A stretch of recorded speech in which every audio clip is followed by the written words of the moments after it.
Remember earlier in the course that we looked at scatter plots when we talked through different types of charts and graphs. Now we want to revisit scatter plots and specifically this idea of regression. So earlier when we talked about scatter plots, remember that we talked about this least squares line or the line of best fit. We also called this the regression line, and we learned to calculate the equation of the regression line or determine the equation of the regression line by finding m, the slope, which was found with this formula, and b, the y-intercept, which we found using this formula. And we indicated the equation of the regression line with this y-hat symbol to make the specific point that this is sort of a line of estimation and it doesn't actually run through all of the data points in the scatter plot.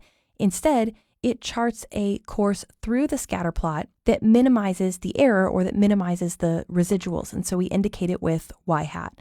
So technically, regression is just the process of estimating the value of the dependent variable for some given value of the independent variable. And in order to estimate the value of the dependent variable, we're going to go through the process of curve fitting. Now, this equation is the regression equation for a line, but the curve that we use to approximate the data does not necessarily have to be a line, which is why we'll often refer to the regression equation as just the approximating curve, or instead of saying that we're always finding the linear regression equation, we'll instead just say that we're going through the curve fitting process. That being said, as we're getting into this idea of regression, we really want to talk through the 4 different ways that we identify the regression curve.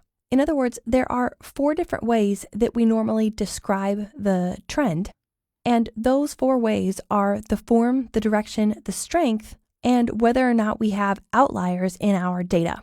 So let's talk first about the form of the trend through the scatter plot. We can think about 3 different examples here. And I've made these examples pretty extreme so that the trends are obvious. But in this first example here, we can clearly see that the trend is linear. We have linear correlation in the data because the shape of the curve that best fits this data is a line. And so in this case, if we were going to find the trend through the data, we would find the trend line and we would find this linear regression equation. But that's not always the case. Sometimes the trend through the data follows a parabolic shape or an exponential shape like this one. We might describe this trend or this correlation as parabolic or exponential correlation because of the shape of this approximating curve. And we can see clearly here that this exponential parabolic shape does a better job of fitting the data than just using a line. These are certainly not the only 2 shapes. For instance, the data points might follow a trend similar to a sine curve, something like this. And so maybe our approximating curve looks like this, and we would call the trend sinusoidal because it follows a sine curve. And maybe that curve does a better job than specifically a line or this parabolic shape at approximating the trend in the data. So we're looking for the form of the trend.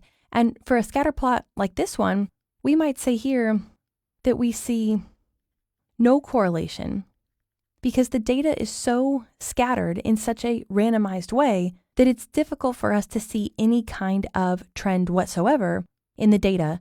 At least visually, it almost doesn't make sense to fit this with a linear trend line or a parabolic trend line or some other approximating curve. And that can be the case. We can just have a data set where there's really no correlation at all.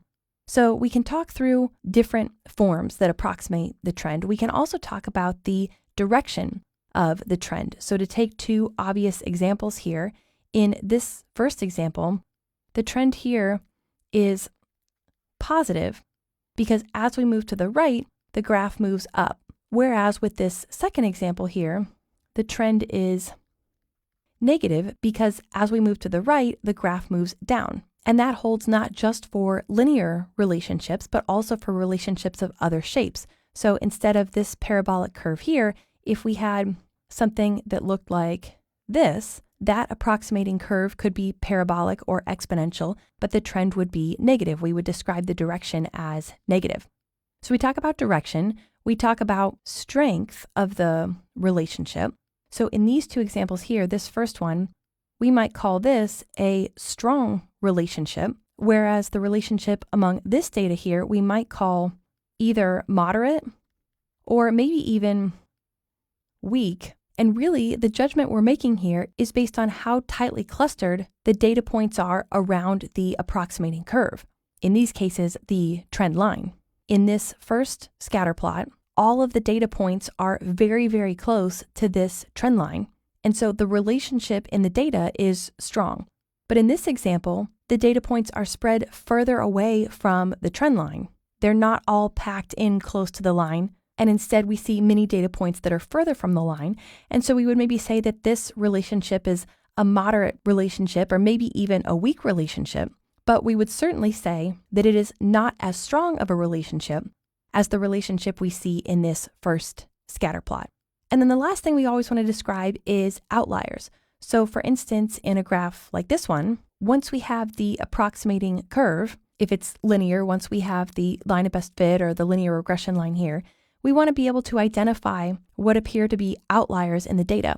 In this particular scatter plot, this point right here appears to be an outlier. It is by far the furthest point from the regression line. And so it's the biggest outlier in the data set. Obviously, that being said, the more outliers there are in the data set, the weaker the relationship is. The fewer outliers we have, then clearly the stronger the relationship. So, taking account of all four of these characteristics or descriptors, whenever we have the scatter plot of a data set, we want to be able to describe the trend in the data using these four characteristics. So, for example, if we're looking at this scatter plot right here, we might say that the data displays a moderate, positive, linear trend, where the most significant outlier is this point here, which appears to be at maybe the point, let's say, 618, roughly. That would be a fairly comprehensive way to describe the trend in this data as a moderate, positive, linear relationship with an outlier at this point. Whereas this scatter plot here, we might describe as a strong, negative, linear relationship with no noticeable outliers. So the takeaway here is just that the purpose of regression is to be able to estimate the value of the dependent variable y for any value of the independent variable x. And the way that we do that is by finding a trend through the data. Earlier when we talked about scatter plots, we learned how to use these equations to find the equation of the least squares line or the line of best fit, that regression line that's given by this equation. So we know how to find this simple equation of the regression line, and now we know how to describe that regression line based on its form, direction, strength, and any outliers in the data set. With that foundation out of the way, we'll take the rest of this section to talk about some more advanced regression calculations.